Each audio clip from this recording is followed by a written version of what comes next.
Hey everybody, let's do another sage advice from under the shade tree. I had to use this tree here so I don't got leaves on it. Everything else done dropped their leaves because it's about the middle of December. Last night it was, I think on the back porch it got down to 28. It's supposed to get up to about 50 today. Then towards the end of the week it's supposed to be back up in the 70s. So this East Texas weather is just great. Let's talk about homesteading a little bit. So you got your little bit of land or a lot of land, whatever you got a hold of, and if you just got pockets full of money and done good in the stock market, got a lot of money to spend on infrastructure and everything, then this video is probably not for you. This will be for those that's, been living in town. They get out of town and just don't have, got some money, but don't have just pocket full of money. So you got moved out to your place. You probably had to wonder what to do, which I'm going to assume that you have already been thinking about what you want to do on your homestead and everything, but I'll tell you some things to start with. The first thing everybody wants to do is run out and get animals. And if you've got the, depending on what you bought, you may have the infrastructure in place to do that, that's fine. But before you go out and get animals, and to me, and everybody tell you, it's basically what you like. And Debbie likes chickens more than I do, but I think chickens are probably, once you get them up where they've got all the fare out of the brooder stage, and you can buy laying chickens already, they're going to cost you more, but after about a month, if you mail order them or go to your feed store or whatever and buy them, where you have to keep them in the brooder and everything, after that, chickens are pretty hardy, and you get laying chickens, they'll start giving you some eggs in about 6 months or so, depending on the breed. But they're probably the easiest thing to start with. And rabbits. Rabbits would be easy to start with. Rabbits will give you meat. I know some people have a problem with eating thumper, but if you move to a homestead and you want the homestead lifestyle, then that's, I guess you could be vegetarian, but that's kind of all part of it. So anyway, don't run out and get cows if you have never messed with cows. Goats, sheep, anything like that. Don't just start putting animals on there because you got animals.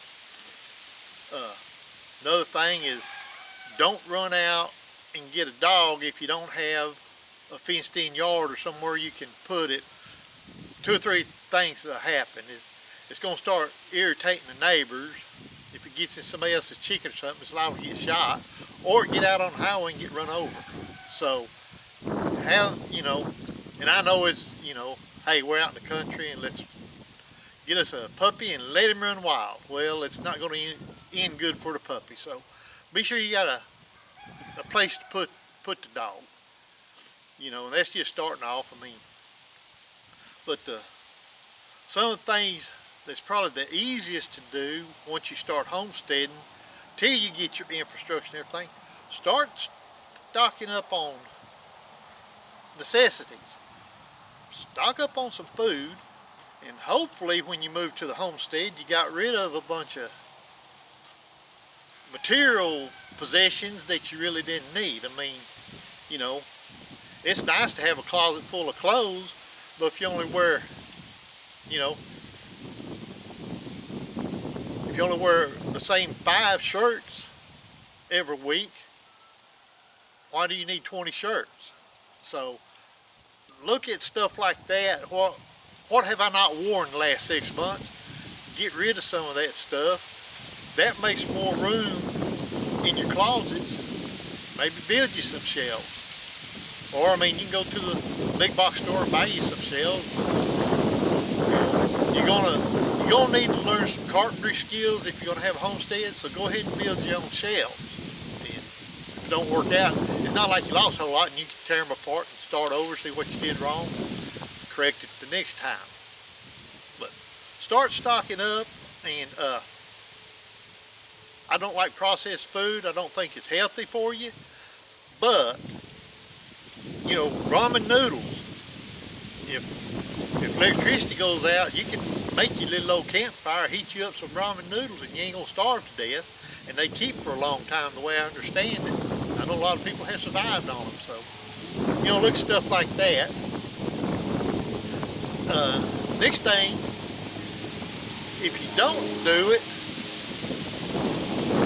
you kind of need, if you can find somebody that teach you. One thing you need to do is go get the Ball Blue book. It's a canning book. It's the best one out there in my opinion.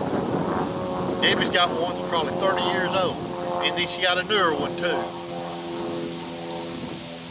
But it tells you how to can the stuff, your times for canning it, whether you need a water bath or a pressure canner to can it.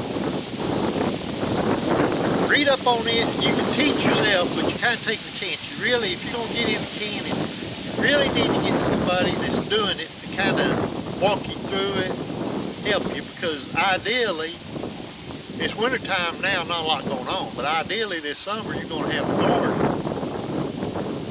And you're going to have tomatoes and green beans and spinach. I mean, all these vegetables. Some of the stuff that gets too ripe, you can throw to your chickens if you got chickens by then. They'll eat most of that stuff. There's a few things you can't feed them. You need to look that up for yourself so you'll know. But learn to can. Start canning your own stuff. Learn to make jelly. Jelly's not real hard to make, but if you can find somebody in some extension offices that teach canning classes, get on some of these homesteading social media sites, there'll be somebody that will teach you. It may cost you 20 bucks, 30 bucks, 50 bucks, but what you can save on doing your own food and everything will more than make up the class. And that's another thing. Right now, jars, especially lids, I don't know why, but lids are hard to find on canning. So if you're of a mindset, hey, I'm gonna learn to can as soon as I can, start getting you some pint and quart jars. That's the two you're gonna use the most, and depending on your family, you may just use all pints, but you know, you can put, we do this, put green beans, corn, I forget what all, but basically a vegetable soup. Debbie will can that stuff up. Cold day, you come in, you open that can of soup, you brown you some meat, throw them together, you're ready to go.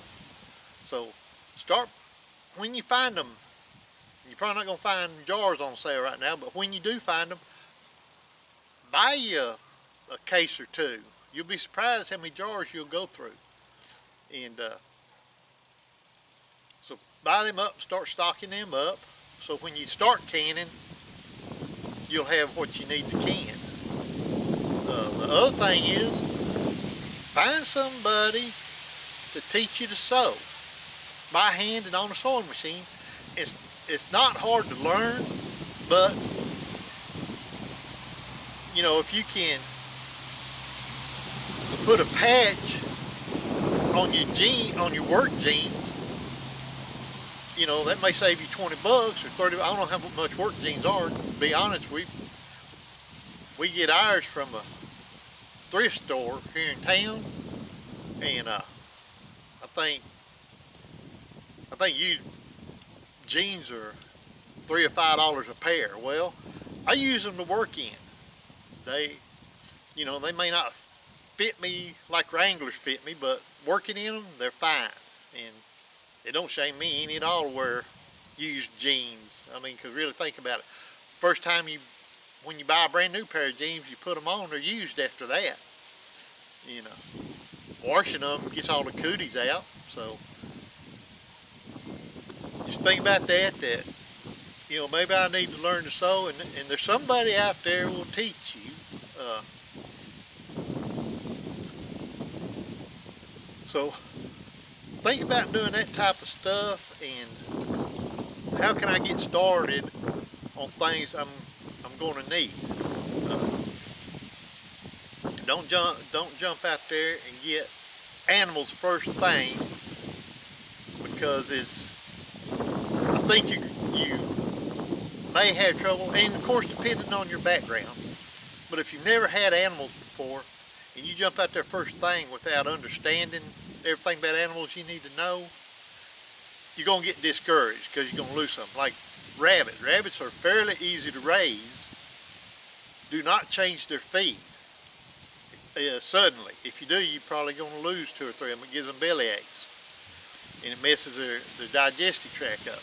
If you're going to change their feed, you take the feed that you was giving them and start mixing it with the newer feed over about a week's time or so, mixing more and more of the newer feed with the old feed, and that gets their bellies adjusted to the new feed. And that's the other thing, especially, you know, when I'm filming this is wintertime. So wintertime, well, one thing starting off, wintertime, it's going to be cold. Like this morning I was out daylight, I got 2 cows, well, cow and a heifer, and I don't think she'll have a problem, but I really like to watch my heifers closer, being the first calf.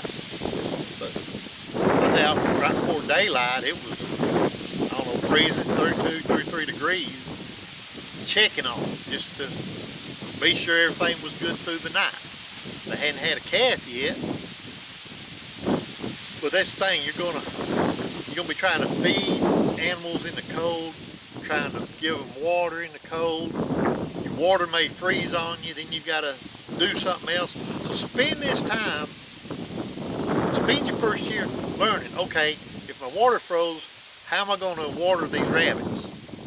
And the easiest thing is you can get them water bottles that hang on the side of the cage, do that, but you got to empty them or they'll freeze and bust. So our thing is we use jar lids and take a bucket of water out of the house out there to them in a cup and just fill them up we do about 3 times a day to be sure they have plenty of water, but keep filling it up until they quit drinking. And then when they quit drinking, if it gets above freezing, you're good. But if it's going to be, you know, right at freezing all day long, which a lot of part of countries it does, you need to dump that water out. Take the lids back in the house with you. If you leave them out there, that little bit of water is going to turn to ice. And, you know, I like ice water in July and August, not December and January. So study up on what animals you want to raise when you first get out there. And for those of you that hadn't bought a place yet, start studying up on this stuff now. Anything you can learn before you actually move to that homestead, the better off you're going to be. So just, like I say, do your studying, your YouTube videos, your internet search and everything, and be sure on that, be sure it's a reputable site. I mean, there is all kinds of stuff on the internet. Pick you out somebody that looks like they know what they're doing, and don't necessarily do what they do, but get your ideas from them that, hey, I think that might work for us, or this guy's a yo-yo, I ain't doing nothing, he said.